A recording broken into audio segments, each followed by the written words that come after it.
On this episode of MythBusters, guns at the ready. Well, this is a little more macho. As Jamie and Adam head for the deep end to test once and for all if bullets really are stopped by water. Hopefully we'll be gone before the pool fully drains. And for the build team, it's playground pandemonium. Can you ever do a full 360 Push. on a swing set? Personally, I don't think that this is a safe thing to be doing. They're gonna do whatever it takes. Hold on to your seats. You're in for a wild ride. Who are the MythBusters? Adam Savage I reject your reality and substitute my own. and Jamie Heineman. We're either going to die or we're going to fly. Between them, more than 30 years special effects experience. That was intense. They don't just tell the myths, they put them to the test.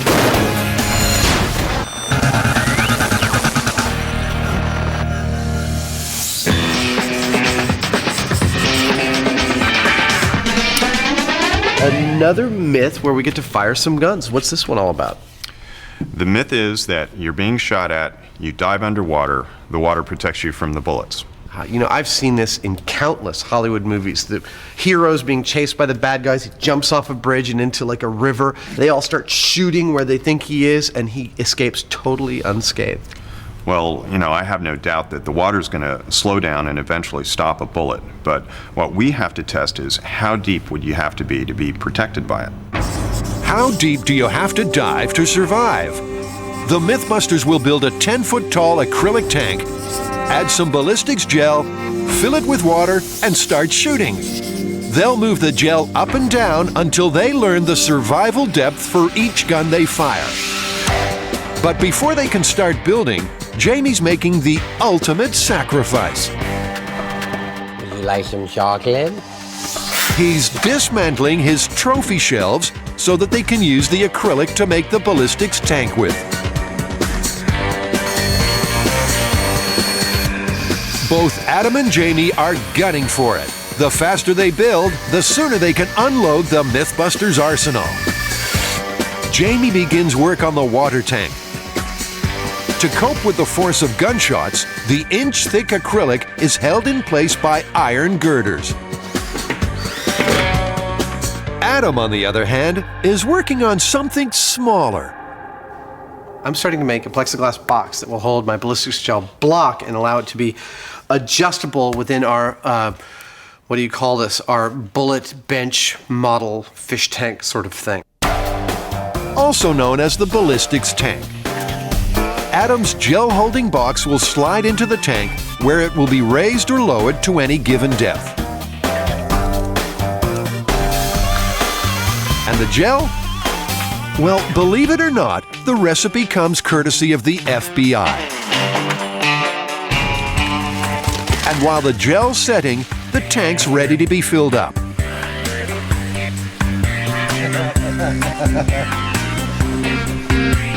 Slowly, the leaks are starting to appear. Their tank is marginally more waterproof than a sieve, but Jamie's opted to take a positive outlook. Right at the bottom, there's a little bit of a pinhole leak, but I'm not too concerned about it because it'll probably take all day to get 5 gallons out. So rather than fix it, they'll live with the leaks. In the meantime, the ballistics gel is all set. Its flesh-like consistency is such that if a bullet goes through it, you'd be dead. If it doesn't, you'd live to tell the tale. To be honest, until right now, I wasn't sure that was going to work. Lastly, Adam attaches a plastic strip to move the gel box within the water tank. The rig is all fired up.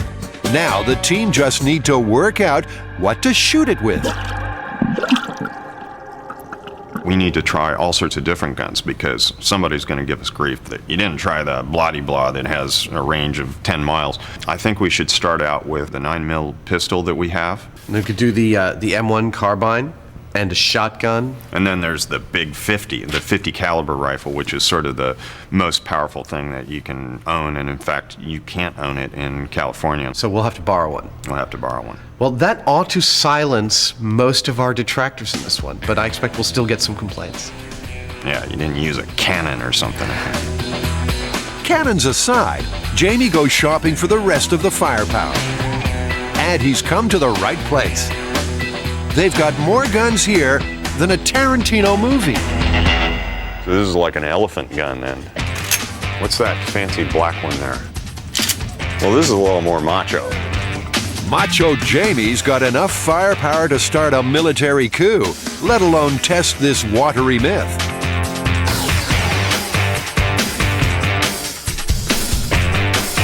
He's even arranged to borrow the dreaded 50 caliber. This is a workout just picking it up. Weighs about 50 pounds. So can I see one of the bullets? Yeah.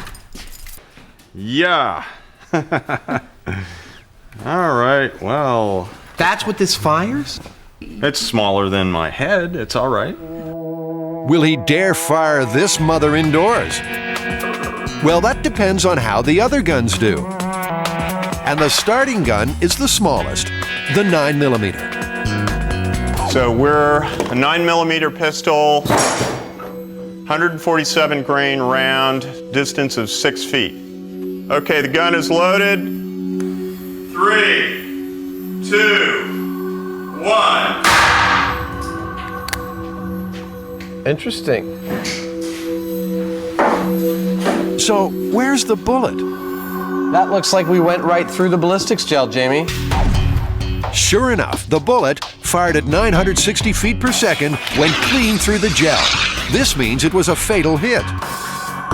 6 feet of water ain't enough to stop a 9mm pistol.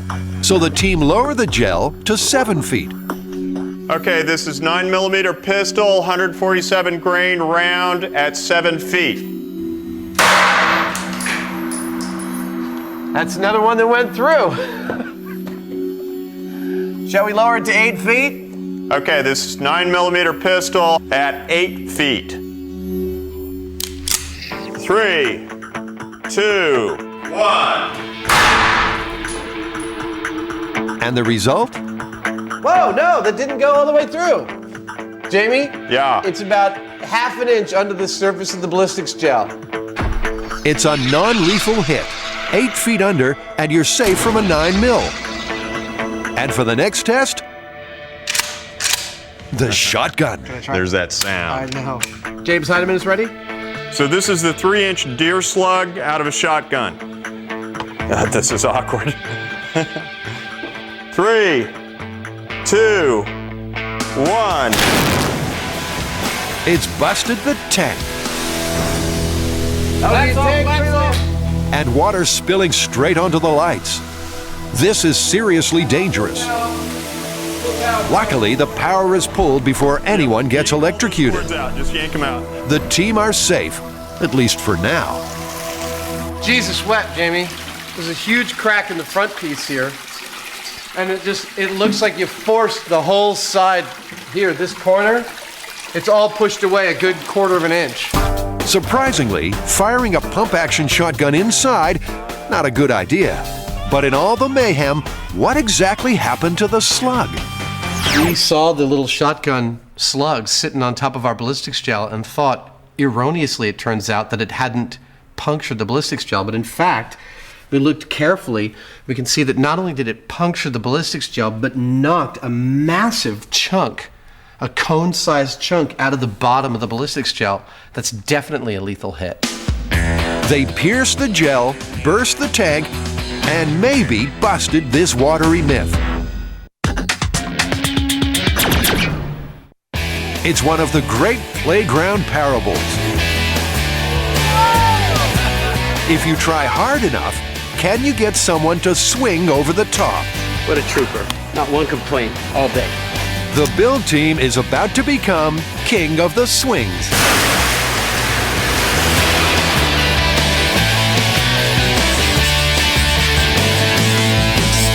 What is the myth, Grant? The claim is that if you get up enough speed, you can actually swing all the way around a swing set, make a complete revolution without falling out. Sounds like a good way to break your neck. This is one where, quite honestly, I have no idea what the result's going to be. So what's the plan? How are you going to do this? The overall plan is to purchase a standard regulation playground swing set and try it with one of us. And when that doesn't work? And when that doesn't work, then we'll goose it up and take it the next step. Yet another common everyday item turned deadly. The build team members are going back to their school days to test a classic kiddie myth. Can you ever swing all the way around a swing set? It's a dangerous challenge, so don't try this at home, kids. Leave this kind of myth busting to the experts. I haven't been on one of these since I was a little kid. And neither have the others. Yet they're about to try and swing 360. And what's more, today, Tori's in charge of safety.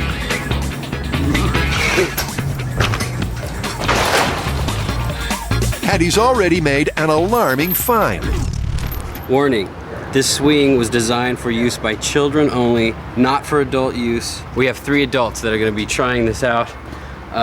This is not rated for that weight. So, just to be sure, Tori adds more mats and decides to test exactly how safe they are. All right, so this is for science.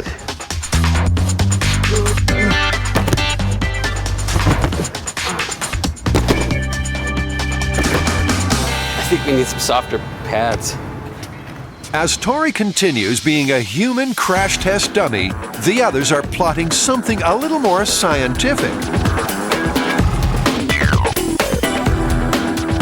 They're building a giant calibrated scale, which, when coupled with the high-speed camera, will allow them to work out whether they're coming close to generating sufficient force needed for a chain-straight 360.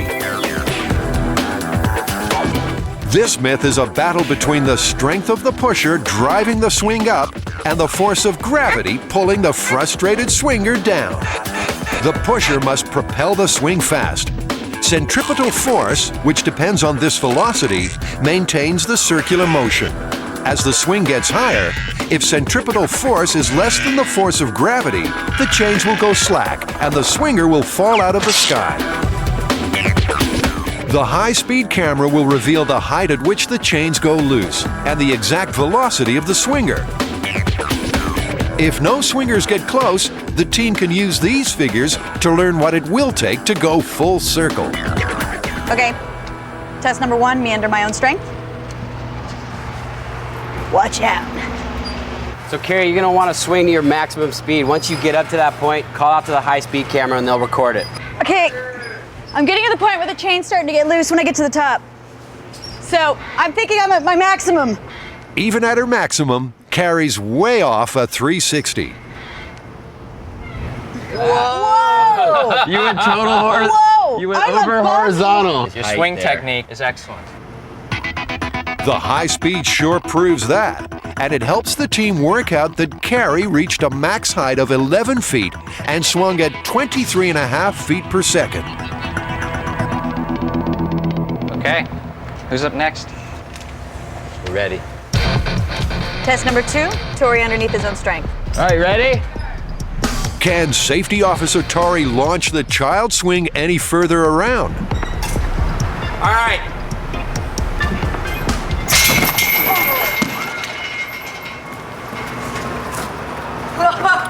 I'm okay. Are you okay, dude? Oh, I'm so glad we have the mats. So the swing really wasn't rated for adult use. Tongue swelling up. As Tori swung, he just couldn't generate enough force to overcome gravity. The higher he goes, the harder he falls. But if it's any consolation, they got the numbers they needed. So you achieved 22.4 feet per second, less than Carrie. Before Grant's turn, Tori welds the swing firmly shut. I'm not gonna let that happen again. And that's not the only precaution, because after Tori's accident, Grant is suiting up for safety. Spread them. All right, it's gonna be test 3. Grant, under full power, 2 people pushing. With 2 pushers, Power Ranger Grant's picking up speed fast. Big push, do the big push. Go! But he's going to need to use his superpowers to get over this swing bar. Even with 2 people pushing, Grant goes no closer to 360 than Carrie and Tori did on their own. 23 feet per second and 11.5 feet in height. So even little Grant was too heavy to push all the way 360. Hey, that suit was cumbersome and it was getting a little scary. Yeah, it's still way too dangerous. So what's the plan? Little simulated Susie. And how much does simulated Susie weigh? She weighs 65 pounds. All right, that's about your average weight of like a 7 or 8 year old. Yeah, and she's not gonna complain. For Simulate Susie, sitting on a swing will be like a walk in the park. After all, for her last outing, she was strapped into a crashing airplane. Of course, little Susie can't hold on for herself, so the build team wire her in. Please don't try this at home. But using Susie isn't the only change. The team are also halving the length of chain because a shorter chain needs less velocity to make the 360.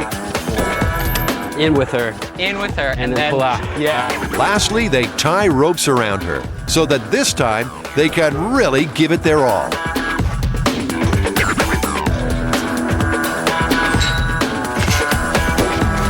The build team boys heave hard, but still no 360. So Tori calls in some beefy bikers. Yeah, we need a little help. All right, we'll see you in a bit. Now that was quick. You made it! Dude, we need a little help. Yeah. Oh, man, how you doing, huh? Good. These Hell's Angels may be just what little Susie needs. So the job we want to do is to get her to go over the swing set 360 degrees. So when I say go, we're gonna give it our full pull, and that'll be your cue for high speed. All right? I got that feeling of success. Cool. All right, you guys ready? 1, 2, here we go. Success! Susie's over the bar. This myth is still alive and kicking. That's all we needed. Just a little muscle.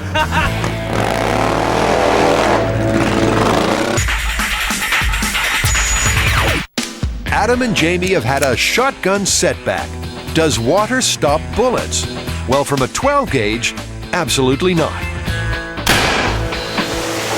It ruptured the tank and flooded the store. Lamps off, lamps off. Well, it looks like we're not going to be shooting any more guns off in the shop. Yeah, you know, I think the problem with our rig is it doesn't have to be vertical. That's a worst case scenario, but all we really need is obviously a longer column of water, but a column of water could be at an angle, like a 30-degree angle. Which would actually be more realistically the way you would get shot at, you know, like somebody off to the side of a lake or a river or whatever. Their first rig was the worst case scenario. With the shooter directly above, the target needs to be deeper than the furthest bullet. Now, with the shooter shooting at 30 degrees, the target can be much closer to the surface. For an 8-foot penetrating bullet, he'd need to be just 4 feet underwater. Adam begins recycling the busted vertical tank into the new, longer 30-degree rig. He's doubling the firing range as he makes a 20-foot railway on which the ballistics gel will be slid up or down to the necessary distance. And for this rig, he's also got to build an aiming system for Jamie. When he's looking down the barrel towards this underwater, he's actually not going to be aiming at it. The angle of refraction means he's probably going to be aiming quite above it or below it. I don't actually know which. So it should be pretty interesting. Not exactly laser sighting, is it? While Adam's been working, Jamie's found somewhere to shoot into water at 30 degrees. It's not a lake or river, but a public swimming pool. I never cease to be amazed at what people will allow the MythBusters to come and do. We're firing bullets into their pool, and somehow everyone's agreed to cover it. Worst case scenario today is that somebody dies from a bullet wound. Well, that depends on whether they break out the .50 caliber. But shooting into a swimming pool is about as sensible as putting a Band-Aid on a bullet wound. The team head for the deep end to cause a splash with their calibrated rail rig, while gun expert Gina Rolski prepares their lethal weapons. This time, they've got a much larger arsenal, and they're going to shoot the heaviest rounds possible for each gun. Once again, Jamie's opted for the role of sharpshooter, while Adam, well, he's gone for frogman. The rig's in place, but because the pool is slightly shallower than they'd expected, it's ended up at an angle of 23 degrees rather than the planned 30. You know, there's no law that says that bullets only enter the water at 30 degrees. Might as well be 23. 23 will have to do. Everything's set for the ballistics gel. Now, the box jellyfish is one of the most lethal foes you'll encounter in your average swimming pool. They prefer temperatures between 79 and 82 degrees, and they give a nasty sting. If you see one, just swim in the other direction, and remember, he's just as afraid of you. With the jellyfish in place and the refraction aimer marked up, the pool experiment can begin. And first weapon up is a replica Civil War rifle, which will be firing Jamie's homemade bullets at 1,000 feet per second. This is the black powder rifle, ballistics gel at a distance of 15 feet. Okay, cocking. And 3, 2, 1.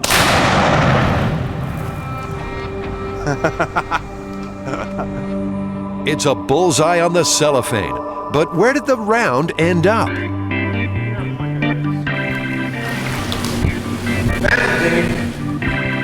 Directly underneath where I am. Where you are? It's about 25 feet. The bullet veered way off target, so the confused team try again with the gel at 5 feet. 3, 2, 1. That might have made it in. But when Adam looks for it, it's nowhere to be seen, and it's certainly not in the gel. I think when we're done with this, I think we'll be able to say that if you're somehow transported back to the time of the Civil War and you're being chased by a battalion of soldiers, that actually diving into the water might actually save you. But how deep would a time traveler need to dive? The team now tests 3 feet, and for that, they step up safety. Okay, black powder rifle, distance of 3 feet. Oh yeah, I see the round in the back of the box.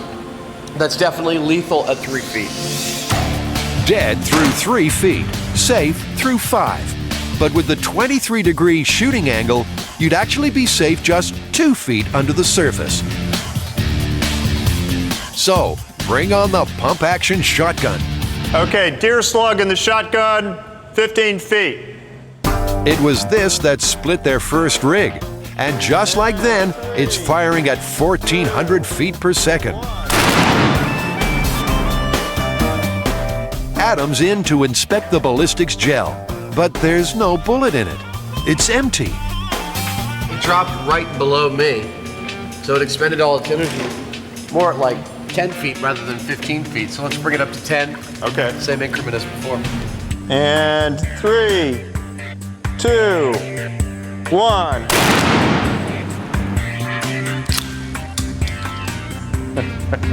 It's smoking.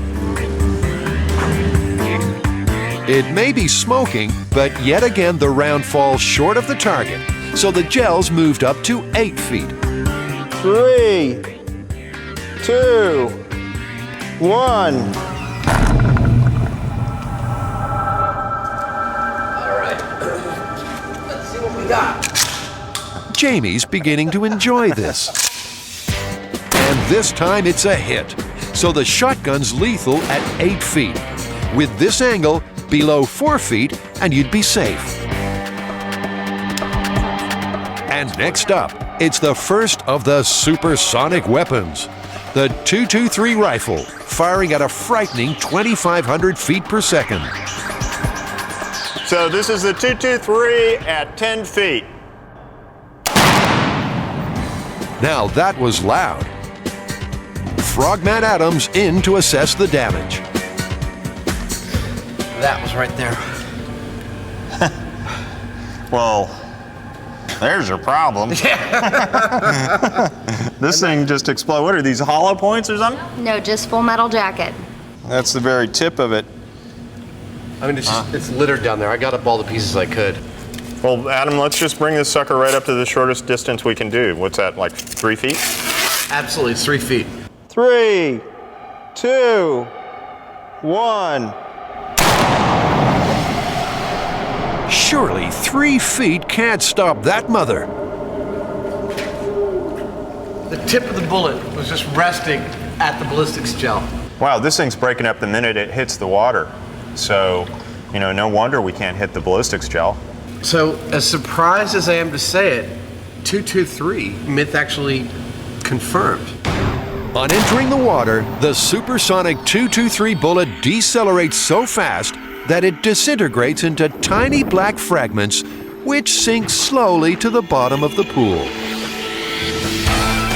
So the team jumped the gun to the M1, firing at 2,800 feet per second. This is a serious weapon, and one that's already been through the MythBusters mill. When Adam and Jamie tested how tough bulletproof glass was, no guns could penetrate it. Until, that is, they tried the M1. That went right through it. This puppy flew straight through. And 3, 2, 1. And the results? The same as for the 223. Tiny fragments of bullet. You know what? Instead of going to 5 feet, let's bring this thing right back up to, that 2 foot, 3 foot mark that we had. Okay. This is the M1 Grand 30 caliber at 2 feet. 2, 1.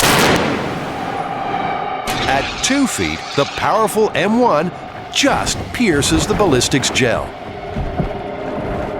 It's about 4 inches in, which by our calibration is just enough to break the skin. Incredibly, this myth is confirmed for another supersonic gun. Considering that out of water, that very bullet, when we were testing our blast chamber, went through 2.5 inches of bulletproof glass, the water obviously has a profound effect on the bullet in completely eliminating its deadliness very quickly. It's 2 feet underwater, 10 inches down from the surface. The myth's confirmed. That only leaves the frightening 50 cal. But are the MythBusters brave enough to shoot this brute into the pool?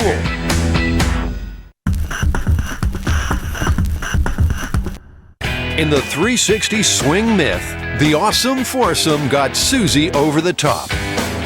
But it turns out to be not quite what the team had hoped for. Moments after Susie goes over the bar, she just falls out of the sky. It's not a chain straight 360, so it's back to the drawing board. So you guys needed to call in the big guns to get her over the bar, did you? Yeah, we cleared the bar, but it wasn't a full 360. It was more like 300, and then she fell. Well, we know this myth is busted. You can't, under your own power, do a 360. But as MythBusters, we kind of want to see what it takes to actually do it. So we decided to build a scale model to help us figure out if it was even possible. The build team are shrinking. They've proved that the 360 swing myth is bogus. But now their challenge is to see what it does take to do a full chain straight revolution. And they've started their investigation in miniature as they build a swing and a Susie 1/6 of the original size. Hello, I'm Susie. Hello. Lost it. It's too late. Tori, the minimum amount of push to get at 360. Okay. Test number 1, Tori power on the model. Ooh, that was good. Pretty good. And her speed? 36 feet per second. Way faster than even Grant swung at, and maybe too fast to replicate on the full-size swing. But there is a way to make it easier. Use rigid arms. With rigid arms, no energy is wasted in keeping the chain straight. All the forces are channeled into velocity, so a much slower speed is needed to go 360. Okay, let's see what kind of velocity you need with a rigid arm. Okay. High speed, ready? Stand by, stand by. Okay. That's it. Bingo! The rigid arm only needed a velocity of 10 feet per second. And that means that the next stop is the big top, the circus. I'm standing here in my headband and my leg warmers because we've come to Oakland to Trapeze Arts. We hear that they have a swing that's guaranteed to do 360, and I want to try it.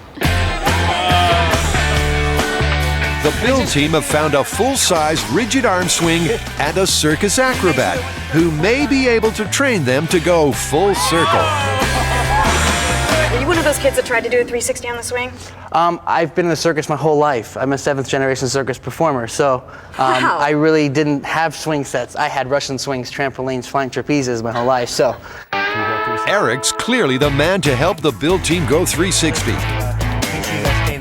And to prepare, they first do their stretches. Before learning some important circus phraseology. I think we got it. Grant's up first, and harnessed in, he's ready for some negative G's. Okay, Eric, are you sure I'm safe? Yeah. And with those words of encouragement, it's time to swing this puppy around. I'm shrugging my shoulders and it's... You're not the shrug yet. Yeah, you're not upside down yet, dude. Open your eyes. With Eric on board, the swing begins to creep higher and higher. They're already over 220 degrees. But Grant's not looking so hot. Dude, he looks like he's about to hurl. I need a break. Nausea kicks in at 230 degrees.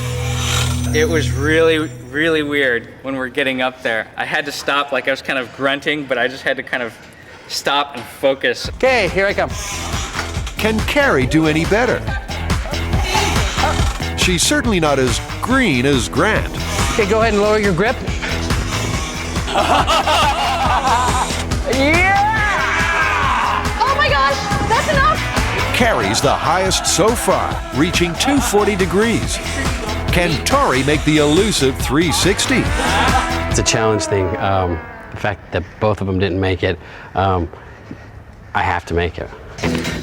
Get your hands low. Oh! Now, this is looking more like it. As they get higher and higher, Tori's beginning to wobble. Oh. I need a break. So close. Tori's got up the highest yet, 280 degrees, before his legs turn to jello. But for this competitor, it ain't over yet. Wow. I need a drink of water, but I do want to try this again.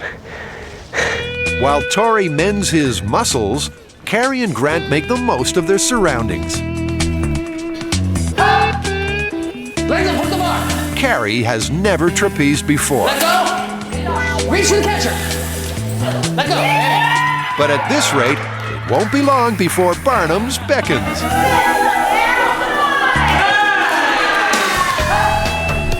Legs up, put the bar. And Grant? Well, he's about as graceful as a buffalo with bunions. Maybe he should stick to the day job. Unlike the others, Tori's not been clowning around. All right, Belici. I'll try not to let you guys down. And now, for the main attraction.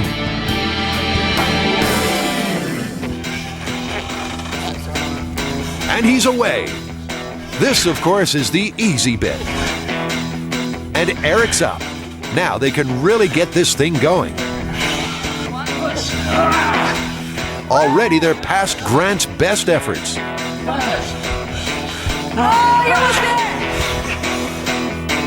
Sorry. They're over 280. Oh, you're getting it! With one final push. Push! Push! It's just too much. Tori's as tired as a slug scaling a chimney. His mind wants to continue, but his body's given up. I was like, yeah, we're gonna get it. And then my legs were like, no, you're not. Well, we came here for a 360. We gotta leave with one. Yeah. Well, I'll do 360 for you guys. You'll do it for us? No problem. Okay. All right. Eric, the 7th generation circus performer, takes center stage. Swing. It wants to go around. There it goes. Nice. The ringmaster is over. So for rigid arms, this myth is confirmed. A 360 is really possible. Eric, hey, thanks so much for all your help today. With the rigid arms mission accomplished, the team must return to their chain swing to try to repeat this amazing feat. At the poolside, water is being surprisingly bulletproof. A few feet under, and you'd be safe from all the firepower they've used. Until now, when they're about to fire the biggest gun in town at 3,000 feet per second. I don't know whether you understand what is about to happen here, but this is the M1 Grant. Yeah. This is the 50 caliber. The M1 Grant holds 150 grains. This one is 600 grains. This kills you. This kills you and everyone else in the room. Despite its crazy size, it looks like Jamie's going to bite the bullet and really fire this thing. Yeah, let's just be prepared to unpack and get out of here really fast. Hopefully we'll be gone before the pool fully drains. Jamie's not being quite so lighthearted.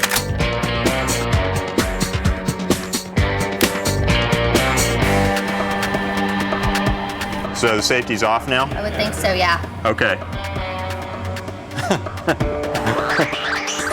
With the bullet loaded, it's time to step back to safety. For everyone except Jamie. Okay, eyes and ears. This is the 50 caliber at 10 feet. Come hell or high water, this beast is going to get fired. 3, 2, 1. Well, everyone seems to be alive. Yeah, look at the water coming off of the roof. That was more like an explosion than a gunshot. But where's the banana bullet? There is no bullet in the ballistics gel. But with this weapon, the bullet could have gone through the gel and buried itself in the far side of the pool. What do you got? I got a bunch of stuff. It expended all its energy within 3 feet and became totally non-lethal. Wow. At 23 degrees, even the terrifying 50 cal won't get you. Just 14 inches under, and you'd be safe. Well, Adam, this is totally amazing. Even with the 50 caliber, an armor-piercing round, it lost all its energy within the first couple of feet. It ripped the copper jacket off of it and didn't penetrate the target. Well, just like all our other high-powered rifles. Yeah.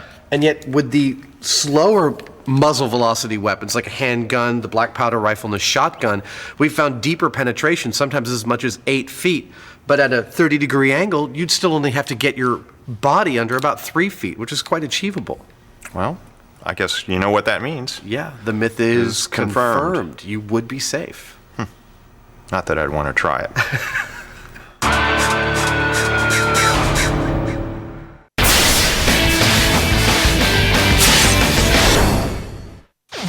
A rigid arm swing can indeed go 360. but chain swings. Well, the build team tried their best, but got nowhere. This myth is busted. So now, in classic MythBusters fashion, they're going to do whatever it takes to get a chain swing up and over the bar. And they're going to start their extreme experiment with the scale model. We came up with sort of a Wile E. Coyote solution to this 360 problem. We're just going to strap a few rockets to little simulate Susie and just watch her go around the swing set. No sooner said than done. Little Susie's got one glued to her back. And if this works, the team can scale up to full size and attach some monster rockets to their child's swing. 3, 2, 1, firing. Well, the little Rocketeer went over the bar, but not quite as planned. Well, that test was pretty good. I think what we need to check out now is what's more important, tension on the chain or angular velocity, which is going to push it around in an arc. Okay. So for test 2, the rocket is positioned exactly horizontal for maximum velocity.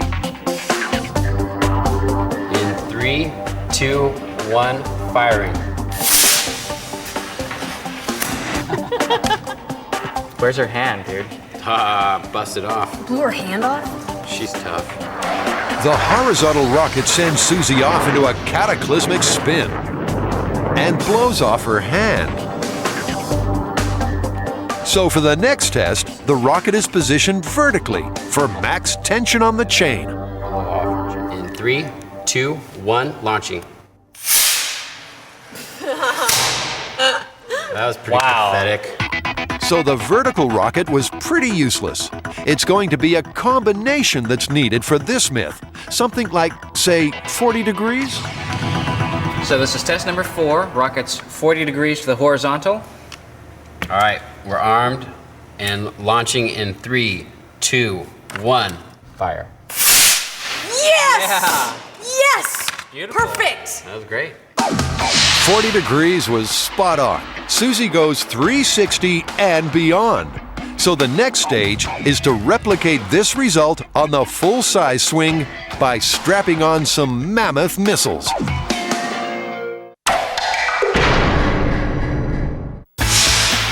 Rockets finally made Mini Susie go 360.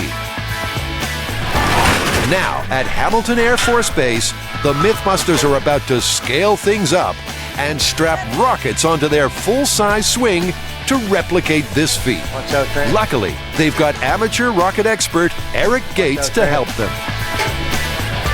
A slightly smoother Eric has already helped the MythBusters test whether there was ever a Ming Dynasty astronaut.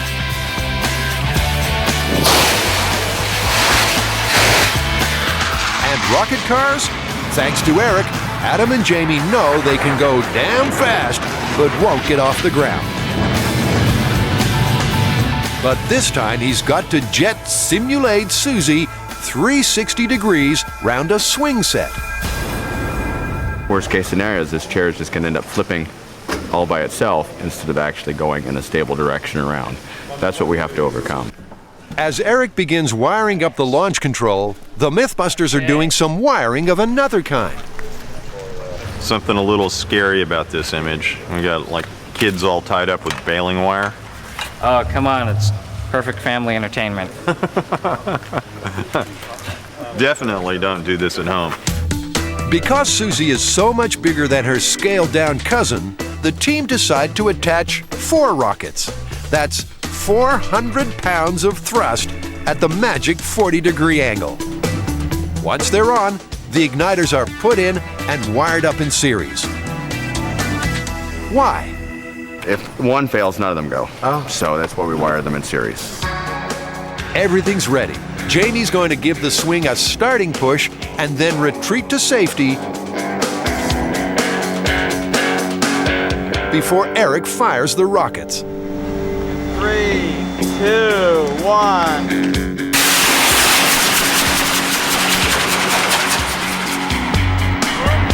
Whoa. Well, it did a 360 just... Slowed down, it's clear that only one side of the rocket's ignited, and that sent Susie into a gut-wrenching spin. But Eric reckoned that was impossible. I mean, he said, quote, we rigged them up in series so that if one failed, they'd all fail. But that didn't seem to be the case. It looked like 2 failed and 2 worked. This time, Eric puts just one rocket each side. Then there's less that can go wrong. With the wiring confirmed, Susie's ready for another wild ride. 3, 2, 1.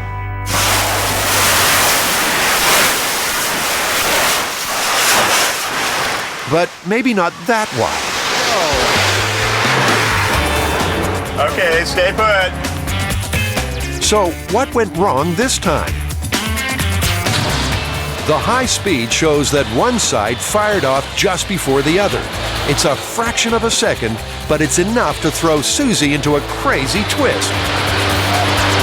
But why are they using 2 rockets anyway? Well, Grant and Tori made a stellar model when we were in the shop, and they had it completely figured out with where they wanted their rockets and exactly the angle they wanted. They wanted just one rocket on her chest, and that seemed to be what propelled her around in 360. I actually am not sure why it got modified on the way here. Whatever the reason, they now unmodify it and attach Eric's single biggest rocket dead center. But because they're worried about Susie's weight, they opt for a launch angle of 60 degrees. 3, 2, 1.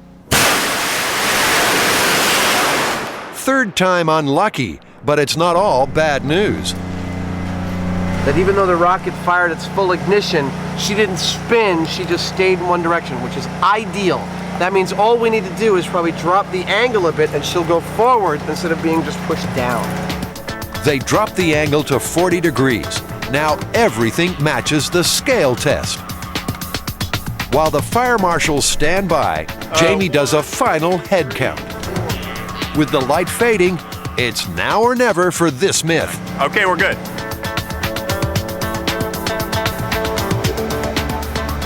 Jamie gives her one last push. And 3, 2, 1. She's over. At last, using the results of the scale model tests, Simulate Susie finally goes the distance. That's a full wrap on the chain. Now there's proof that amidst the smoke, she really did go up and over the bar. And her chains? Well, the high speed shows that they were straight the whole way round. A perfect demonstration of a swing set 360. For a minute there, I didn't think it was actually going to work. No, I didn't think it was going to work most of the time. But how cool was that when she's going and ends up on the top of the swing set? I don't know. By cool, if you mean absolutely terrifying when they started spraying smoke and fire towards us, only 15 feet away? Yeah, cool. So in the final analysis team, what is the final verdict? The myth that you can do a full 360 on a swing set, busted, plausible, or confirmed? Totally busted. Not possible, busted. Busted, but the rockets were spectacular. Well, hopefully that's our job, to strap rockets onto everything.